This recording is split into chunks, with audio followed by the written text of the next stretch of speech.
Hey guys, today we're going to turn this into this.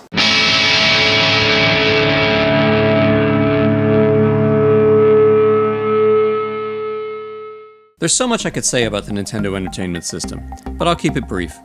Released in 1985, the NES essentially saved a gaming industry whose stock was tanking and on the verge of collapse. It's one of the most iconic and beloved consoles in history. Thanks to its massive popularity, NES consoles are plentiful and easy to find.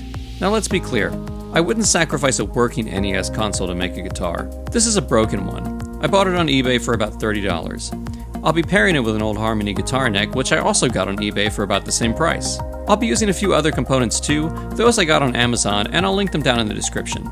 Now I have a whole workshop full of tools, but you really could do this with simple hand tools. It would just take a lot longer. The first thing we have to do is disassemble the console. There are about 6 screws on the bottom of the case.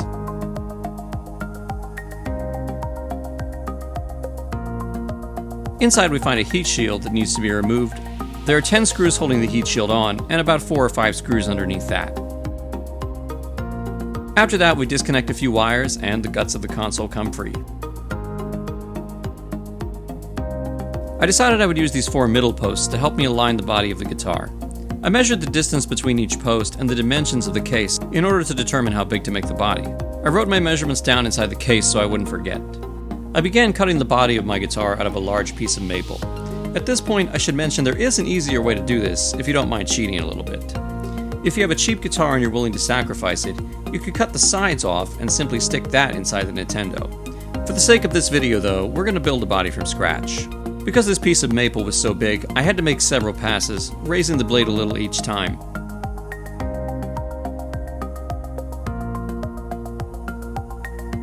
It was too tall for the blade to cut all the way through, so I flipped it over and finished the cut on the other side.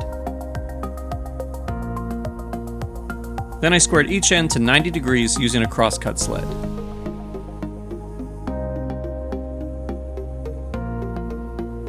Establishing a center line on the body is very important. I used calipers to measure the thickness of the wood and cut that number roughly in half to find the center. I used my carpenter's square to mark the center line. I used the same technique to mark a center line on the neck. After I match up the center line of the body and the neck, I clamp the two in place. To fit the neck and the body, we need to route a neck pocket. There are lots of templates you could buy, but I wanted to show how it could be done without one. I first place a piece of scrap wood where I want the neck pocket to end, and then screw it in place. Next I do any fine tuning that I need for my neck alignment, and screw 2 more pieces of scrap wood on either side.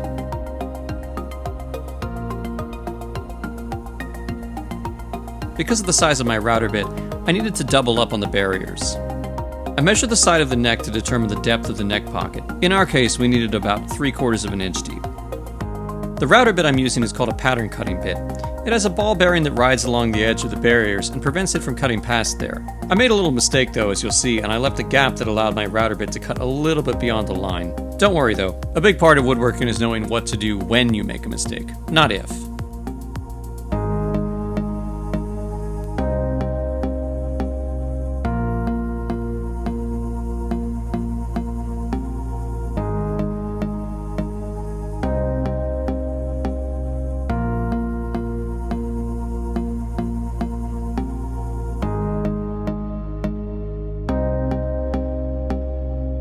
After cutting the neck pocket, I marked off some areas that I wanted to remove to make it more comfortable to hold.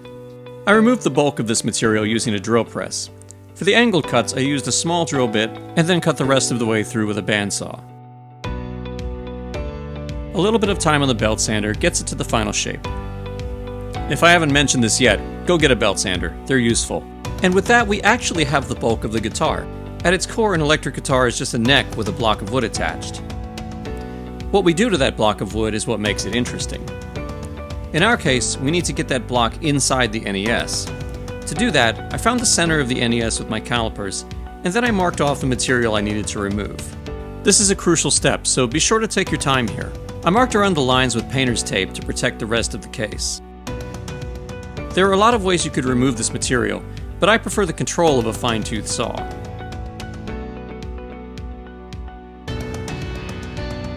After cutting the vertical lines, I used some shears to cut away most of the material in the center. From From there, I used the Dremel tool to sand away the rest.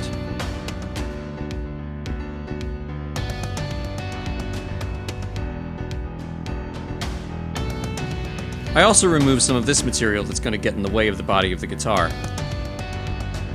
And speaking of material that's going to get in the way of the body of the guitar, this recessed plastic will do just that. We can't remove it, so the solution is to cut a recess in the wood. The drill press will make quick work of that.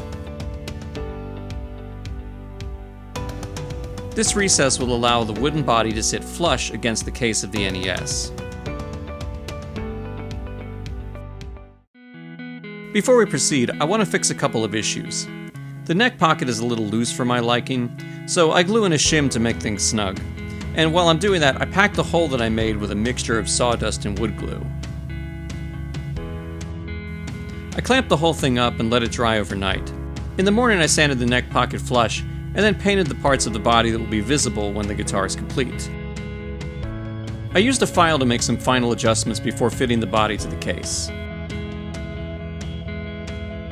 Because this neck came from another guitar, it already has holes drilled, and those won't match up exactly with our neck alignment. This is an easy fix though. We just glue wooden dowels into the old holes. In fact, you can even use toothpicks for this. After that, we trim the ends with a flush cut saw. A quick trip to the belt sander levels everything out. After making sure the neck is firmly in the pocket, I drill pilot holes and screw the neck in place. I attach a small piece of tape to the drill bit to let me know when I've reached the right depth and prevent me from accidentally drilling through the neck.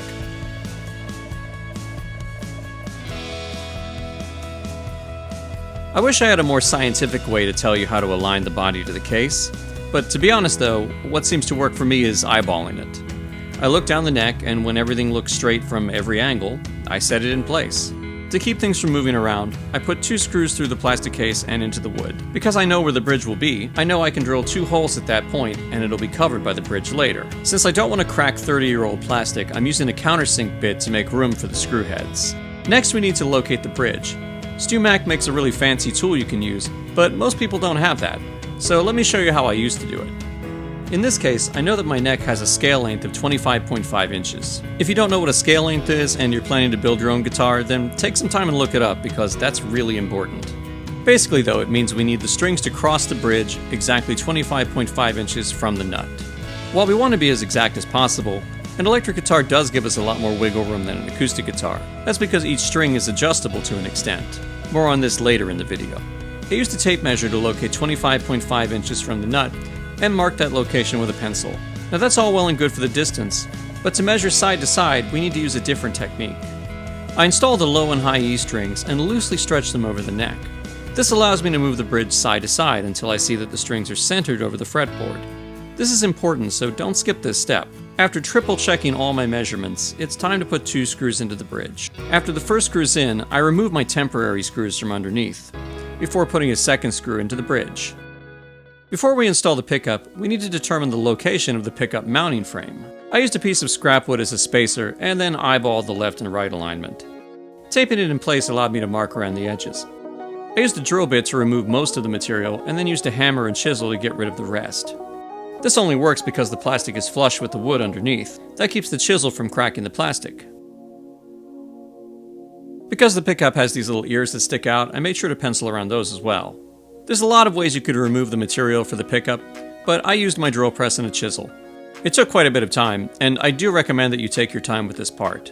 The thing to be careful of is not to remove any material beyond the pickup frame, as that will be visible. The next thing to do is drill holes for the wiring. I drill a hole underneath the bridge and into the pickup cavity. We also need a hole from the pickup cavity to the location where our electronics will go, in this case, the cartridge door.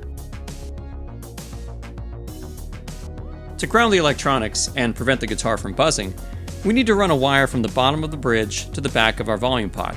When the wire is installed, we slide the bridge back over it, making a good connection. The ground wire and other pickup wires are routed through the hole we made earlier. After that, it's time to install the pickup. With all that done, we can finally install the rest of the screws for the bridge. At this point, I also glued a small piece of plywood to the back of the body. This will give us something to drill into when we install the end pin. I went ahead and erased all of my penciled lines. You may notice I've taken the guitar inside my house. I decided it wasn't a good idea to use a hot soldering iron inside a workshop filled with sawdust and flammable chemicals. I won't go into detail about how to solder the electronics because every setup is different. At this point I installed the low E string so I could check the action of the guitar. Good thing too, because the action is obviously too high. This can be due to a number of things, but in my case it was the neck break angle that needed to be adjusted. You can tell that because the strings are perfectly fine at the nut and get gradually higher toward the bridge. To solve this, we need to tilt the neck down slightly. After removing the neck, I made a shim out of some scrap rosewood. It doesn't have to be rosewood, I just grabbed whatever was near me. I shaped it roughly on the belt sander and then tested the neck. This shim was too thick and lowered the strings way too far. Still, we're on the right track. To get down to the right thickness, I filed it by hand, test fitting along the way, until the right thickness was reached. Ah, that's much better. With the shim in place, it's time to reinstall the neck. This is definitely not a Harmony guitar anymore, so I uninstalled the tuners and sanded off the old Harmony logo. I have a branding iron with a logo that I designed on it.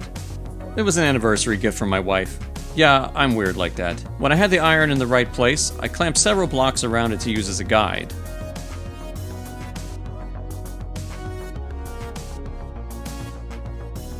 I heated the branding iron on my stove, and after it was good and hot, branded the headstock with my logo. Since I removed a lot of the finish when I sanded the old logo away, I touched it up with a varnish-based product called True Oil. As with most of these products, there's a small chance that rags soaked in it could spontaneously combust, so I always burn them afterwards. Next, it's time to reinstall the tuners.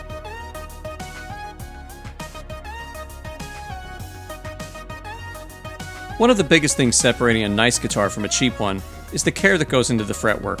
I begin by locating the high spots on the fretboard using a tool called a fret rocker. When it rocks, that means the fret in the middle is too high. When it doesn't rock, the frets are level.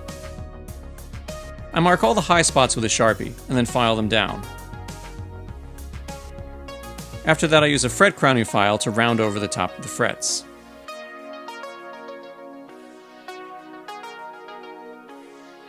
Finally, I polish them with 600 grit sandpaper. I could go finer, but 600 is fine to me. Drilling the holes for the volume and tone pots is probably one of my least favorite parts of guitar building. I try to measure and be scientific about it, but I always feel like I end up just eyeballing it in the end. A couple things to note here. When you're working with plastic this old, you really want to be careful to go slow and support it from underneath. I always begin with a small drill bit and then work my way up in size. To install the output jack, I needed to take the back off of the guitar. There's some plastic in my way here. I don't want to completely remove this, so I use a Dremel and a chisel to make just enough room for the jack to fit. I like mounting the pots on the cartridge door, but to do that you need to remove some material from the inside. If you don't do this, the pots won't sit flush. Next I insert the pots and tighten them down. By the way, if you're wondering what I mean by pots, it's short for potentiometer. In this case, the volume and tone knobs. I turn both pots all the way to the right and then push on the knobs. After reassembling the case, it's time to install the strap posts. I drilled a hole in the neck plate for one. For the other, I drill a small hole in the back where we put that piece of plywood earlier, and then a larger hole just through the plastic so that the screw doesn't push the two halves of the case apart. Because everything about this guitar is old, I wanted to give it all a good cleaning. I used soapy water and a Mr. Clean magic eraser to get rid of the dirt. Finally, on go the strings. Electric guitars are much easier to set up than acoustic guitars because each string is adjustable. I adjust the height of each string to my own personal preference. Next it's time to check the intonation.